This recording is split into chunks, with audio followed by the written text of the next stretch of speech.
It's Tip Tuesday with Dr. Ed Bush and Dr. Kiki Fontenot. And we're here to tell you guys about building raised beds in your backyard.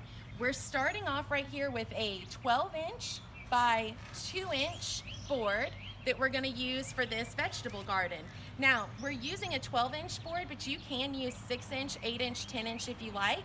The reason why we're going with 12 is because we want a nice area for our root balls to develop, especially when we're growing bigger plants like certain tomatoes and eggplants.